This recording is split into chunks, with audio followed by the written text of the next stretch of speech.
Assalamu alaikum wa rahmatullahi wa barakatuh. Chers frères et sœurs, que la paix, la miséricorde et les bénédictions d'Allah soient sur vous.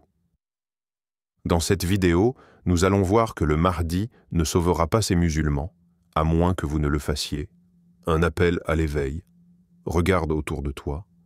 Le monde est en chaos. L'injustice règne, les cœurs s'endurcissent, et la foi s'effrite comme du sable entre les doigts. Beaucoup attendent un miracle, une main tendue venue du ciel pour les sauver. Ils chuchotent le nom du Mahdi, espérant qu'il balayera tous leurs problèmes d'un simple geste. Mais ont-ils oublié une chose essentielle? Le Mahdi ne vient pas pour des âmes endormies. Le prophète Muhammad, paix et salut sur lui, nous a laissé des signes, des avertissements, des conseils. Mais les entendons-nous encore? Ou avons-nous laissé notre foi s'éteindre lentement, bercée par l'illusion que tout ira bien sans effort? Ce message est un réveil, un rappel. Peut-être ton dernier avant qu'il ne soit trop tard. N'oubliez surtout pas de vous abonner, liker et de partager cette vidéo. Su cela, commençons par section 1. Une prophétie qui fait trembler les cœurs. Ils attendent. Le Mahdi. Les cœurs palpitent d'espoir, d'angoisse. Les âmes troublées scrutent l'horizon, cherchant un signe, une lumière dans l'obscurité croissante.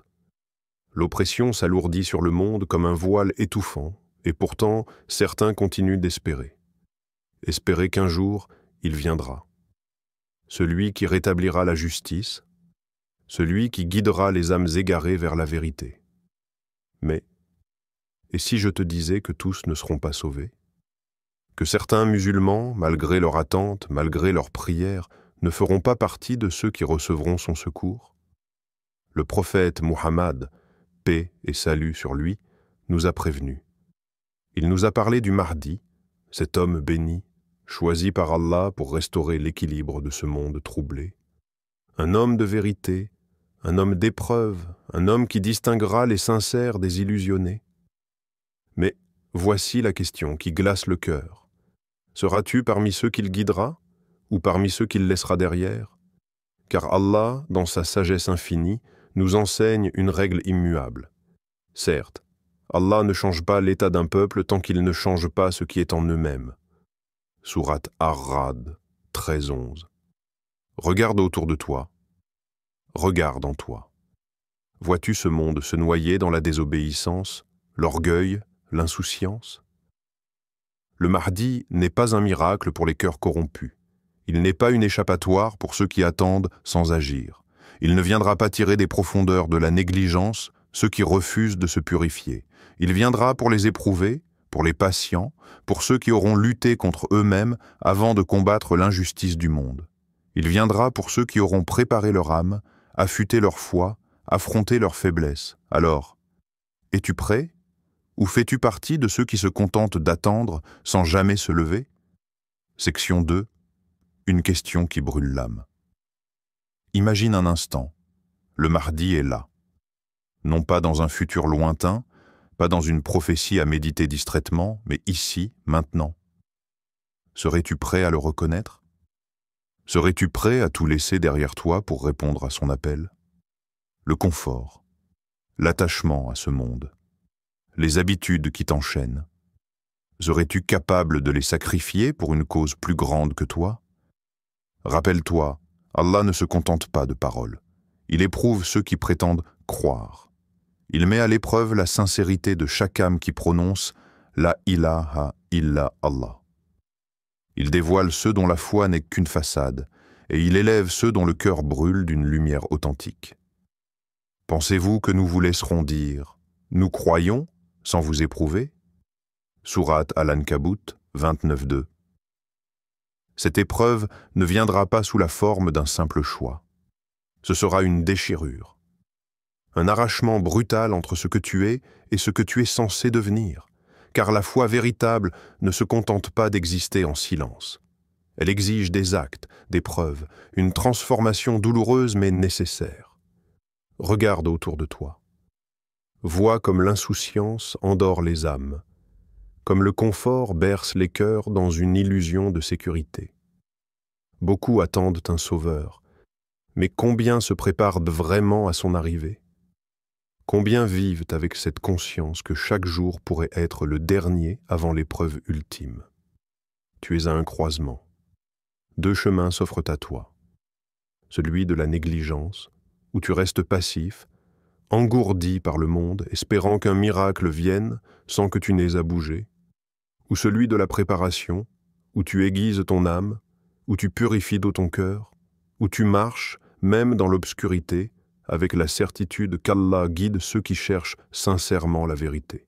Aujourd'hui, tu choisis, car la foi n'est pas un refuge pour les faibles, elle est une bataille, une ascension vers la lumière où seuls les cœurs éveillés pourront tenir bon. Section 3. L'histoire d'un peuple perdu. Imagine un homme errant dans les ombres de la fin des temps. Il se dit musulman. Il accomplit la prière, se prosterne, récite les versets, mais au fond de lui, rien ne vibre.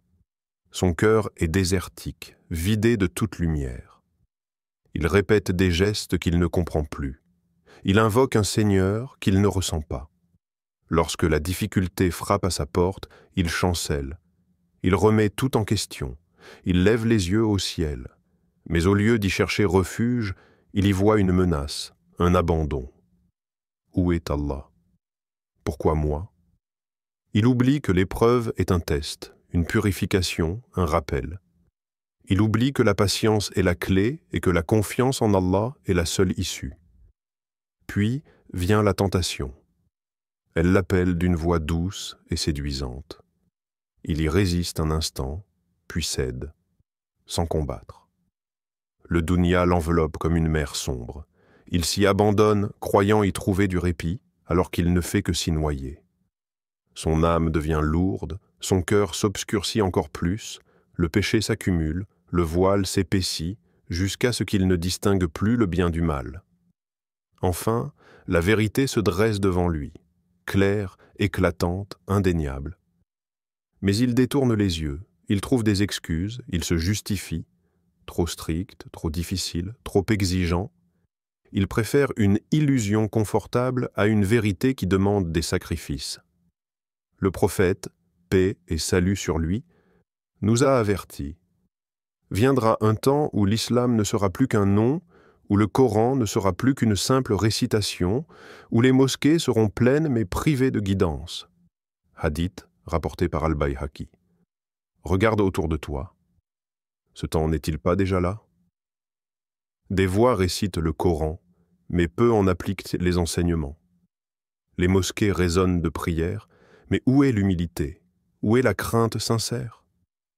Des millions de musulmans jeûnent, prient, mais combien ressentent réellement l'amour d'Allah dans leur cœur?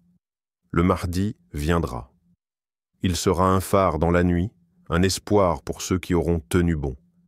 Mais sache-le, il ne lèvera pas l'épée pour ceux qui auront abandonné leur foi de leurs propres mains. Il ne combattra pas pour ceux qui auront vidé leur cœur de tawakkul, de sincérité. Alors pose-toi cette question. Seras-tu de ceux qui attendent sans jamais se préparer? Seras-tu de ceux qui prient sans jamais ressentir? Seras-tu de ceux qui, à force de négliger leur âme, finiront par la perdre totalement? Section 4. Le secret pour être sauvé. Le Mahdi viendra. Une certitude gravée dans les destins, une promesse divine qui se réalisera, qu'on y soit prêt ou non. Mais qui le reconnaîtra? Qui marchera dans ses pas? Seuls ceux dont le cœur aura été façonné par l'amour d'Allah. Seuls ceux qui auront su se détacher de l'illusion du monde et embrasser la vérité éternelle. Seuls ceux qui auront choisi l'effort plutôt que la complaisance, la sincérité plutôt que l'apparence. Car Allah l'a promis. Ceux qui luttent pour notre cause, nous les guiderons certes vers nos sentiers. Sourate Al-Ankabut 29, 69. Alors commence aujourd'hui. Ne reporte pas à demain ce que ton âme attend depuis toujours. Renouvelle ton intention, que chaque battement de ton cœur dise « Ya Allah, je reviens vers toi ». Pleure devant Allah, non pas de tristesse, mais d'espoir. car chaque larme sincère lave une faute, chaque soupir dirigé vers lui rapproche de la lumière. Abandonne tes péchés, ils ne t'apportent rien, sinon un poids invisible qui t'éloigne du bonheur véritable. Chaque renoncement est une victoire, chaque sacrifice une élévation. Accroche-toi au Coran, non comme un livre que l'on effleure, mais comme une corde que l'on agrippe pour ne plus jamais tomber. Multiplie tes prières, tes invocations. Chaque raka est une rencontre. Chaque supplication, un cri d'âme que seul Allah entend et console. Le Mahdi ne viendra pas sauver des âmes égarées dans l'indifférence. Il viendra pour ceux qui auront tendu la main vers leur propre salut. Alors, demande-toi, laquelle de ces âmes veux-tu être? L'ultime rappel. Le Mahdi ne viendra pas pour nous sortir de notre torpeur si nous n'avons rien fait pour mériter son aide. Il ne sauvera pas les musulmans endormis. Il ne sauvera pas ceux qui ont préféré le confort à la vérité. Mais il guidera ceux qui se seront battus pour leur foi. Le choix est entre tes mains. Continue dans l'oubli ou prépare-toi dès aujourd'hui, car le jour où il viendra, il sera trop tard pour regretter. Ô vous qui avez cru, répondez à l'appel d'Allah et de son messager lorsqu'il vous appelle à ce qui vous donne la vie. Sourate Al-Anfal 8:24.